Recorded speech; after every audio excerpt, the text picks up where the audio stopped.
Hey, so as a lot of you know, I've just spent 3 weeks in Zambia.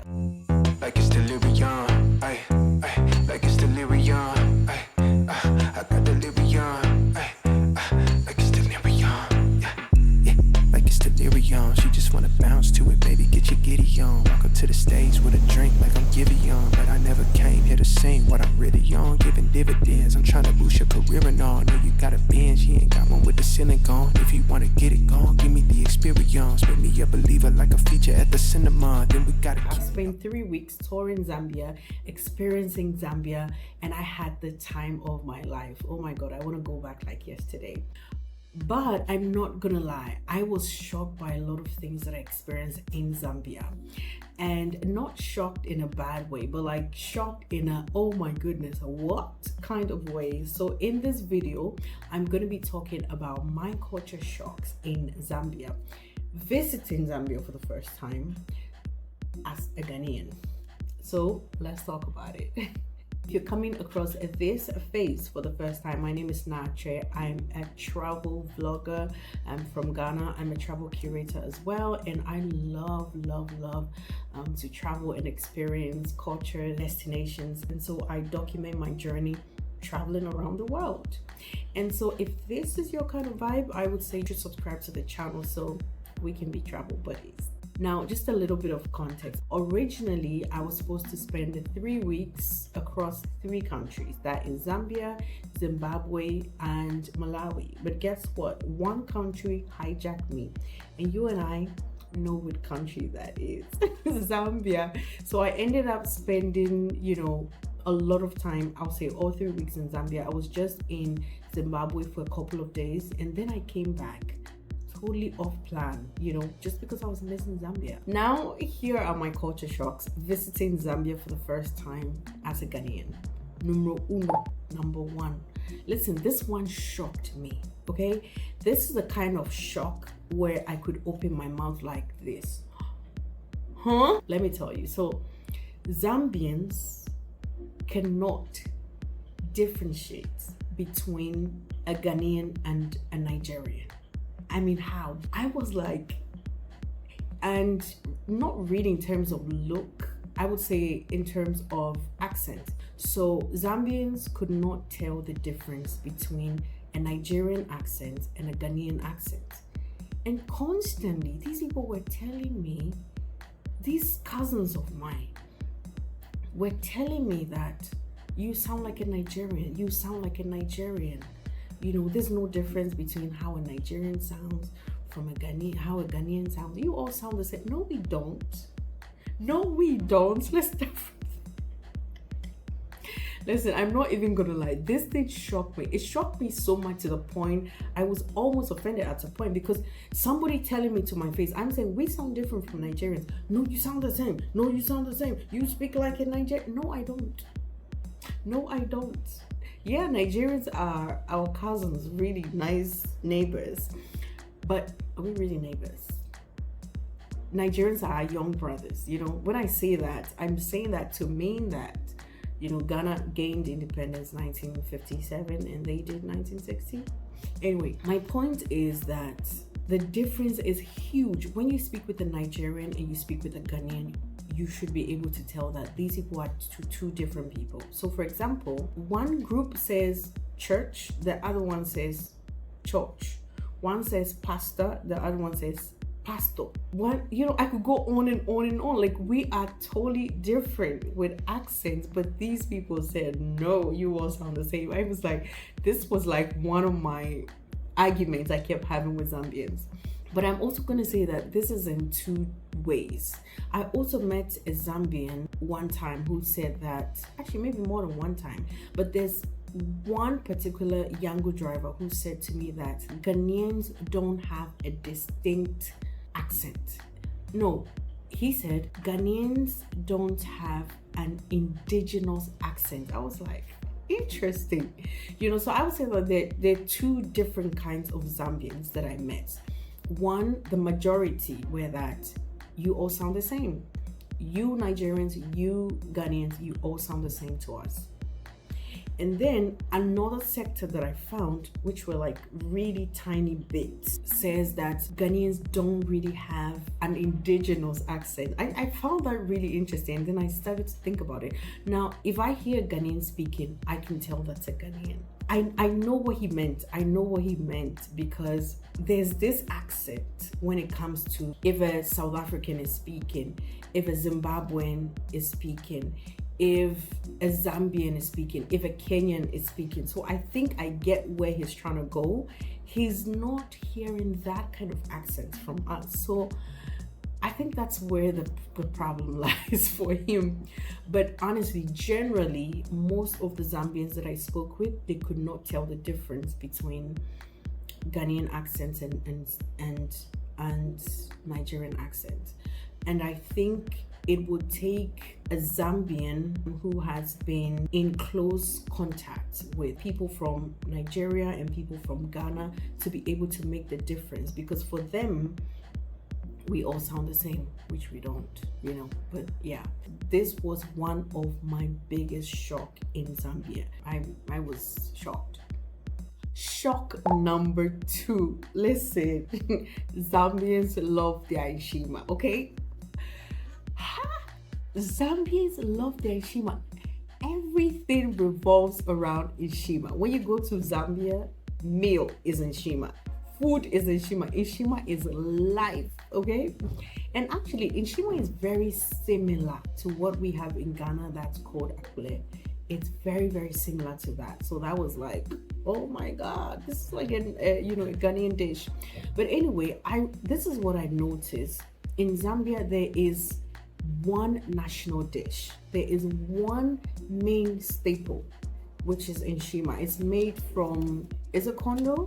Maize? Yes, I think it's made from maize. If you're Zambian, please put in the comments. Let me know in the comment section if I'm saying the right thing. So Zambians have one main dish, one national staple, and everywhere from the north to the south to the east to the west to the central to everywhere is nshima. They don't joke with nshima. Like every event, every buffet, you will find nshima everywhere you go. And I was shocked by that. So you would have the nshima usually with vegetables, and then with fish, or I've seen chicken as well. So yeah, that is the main dish in Zambia, and they don't joke with that. If a Zambian does not eat nshima in a day or 2 or a couple of days, they are not okay. They're not okay, because nshima is life. Nshima is everything in Zambia. And yeah, I found that really interesting. I kept meeting Zambians who will ask me in conversations, what is the staple in Ghana? What's your national dish in Ghana? What's your national staple in Ghana? And I was like, we have so many. That's the difference between us. We have so many. So in Ghana, we don't have like that one staple. So for everybody that kept asking me that, I just kept saying we have so many. These many, and then kenke is my favorite. We have banku, we have akple, we have fufu, we have kenke, we have kukunte, we have omotuo. We have so many staples. We don't have like that one where everybody eats that, and every food revolves around that. We don't have that in Ghana. There's just so many to choose from, and I just found that really, really interesting that there's that one thing that everybody loves, that's their soups or stews or whatever is around that one meal. Shocker to me. Number 3, shock. This was a shocker to me. Zambians don't like spicy food. Zambians don't like shito. They don't like pepper. They don't like their food is not spicy. If you're coming from West Africa, Ghana, especially Accra, pepper is nothing. We don't joke with shito. We don't joke with shito share. You know, to go to Zambia and see that or experience that, it was hard. Food was hard for me in Zambia. I'm not even gonna lie. Like, I don't joke with my pepper. I don't joke with my pepper at all. I love spicy food. You can't blame me. I love spicy food. So I had a hard time adjusting with that. I think if I'm ever going to relocate to Zambia, or maybe want to stay in Zambia for a long period of time, I have to prepare well in terms of food. I need to go with my, shito and everything, just so I could be okay. Because I do love the country. I'm not even gonna lie, I do love the country. But I struggled in terms of food. It was a big shocker to me. Zambians are not big on spicy food. And I actually found it very similar to my experience in Kenya, because Kenyans don't like spicy food as well. And I was like, okay, feels like the experience I had in Kenya. But yeah, it was definitely a shocker to me. So usually when I go to like a restaurant, I will say, I want this extra spicy. Like, I kept asking extra spicy, because what they even have as spicy to me was not spicy. If in Ghana I'm having like level 10, in Zambia when they say spicy, it was still like level 3 to me. You know what I'm saying? So I really want spicy. And I felt that was something I did not expect going to Zambia. That was something that I was like, oh wow, it's different here, So yeah, that was definitely something that shocked me. Zambians don't like spicy food at all. My shock number 3 was that Zambia is a Christian nation, period. I don't think I've been to a country where it was so obvious that this country is sold out to the church. If I could say that. At some point I was really curious, so I had to Google it, and then I found out that 95 to 98% of the population are Christians. Wow. It was like very obvious. I'm coming from Ghana. In Ghana, you have about 70% of Ghanaians being Christian, about over 20%, something around that, being Muslims. When you walk through the city in Accra, you can see churches, you can see mosques. You see lots of churches in Ghana, no doubt, but you do see mosques. And we're really famously known for having, mosque even right opposite churches and all of that. But in Zambia, you see churches, and they take their church seriously. Like, Zambians don't play with church. The Zambians I experience, church is a big deal in Zambia. Church is a big deal in Zambia. And I'm going to tell you this. So when I was coming from Livingstone to Lusaka, I got on a bus. I've forgotten the name of this bus. It's a very popular, well-known, well-run, because I took other buses, and I can tell you this bus, like this coach, was really well-run. And anybody you ask in the country that you want to go somewhere, that's the one they're going to recommend to you, like numero uno. So I got on this bus coming to Lusaka, and one of the staff from the bus said, we're going to pray, and this is our memory verse for this morning. I was like, wow, I was really impressed. Like, I was really, really impressed. As a believer, I was impressed, okay? So here's the thing. It's not strange in Ghana to see people get on buses to pray with the passengers before they take the trip. It's not strange at all. But this is the staff of the company praying with us and giving us a memory verse before we were going to go on the journey. I was like, wow, impressive. So yeah, that was one of my shocks in Zambia. I didn't really think anything of it going into Zambia. Is this a Christian country?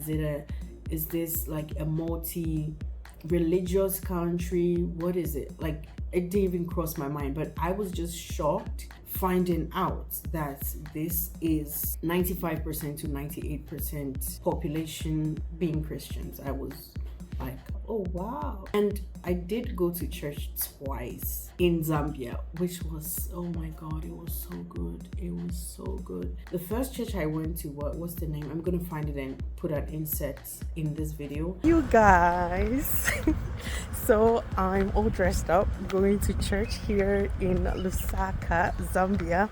Guys, it doesn't get better than this. It doesn't get better than this. See, I was, at my Airbnb and I was hearing a church nearby. So I was like, maybe let's go see. It's Easter Sunday. So let's go see what church in Zambia feels like, looks like. I wanted to wear a fugu earlier, but it's a little bit heavy. I just wanted to be simple and go in. I'll try to take some attention, all of that. But anyway, I'm on my way, Charlie. I'm so excited. Let me nation here. But anyway, let's go. This is the church. I'm here. It was a really small church. I was in my Airbnb walking around, and then I could hear someone singing from the church.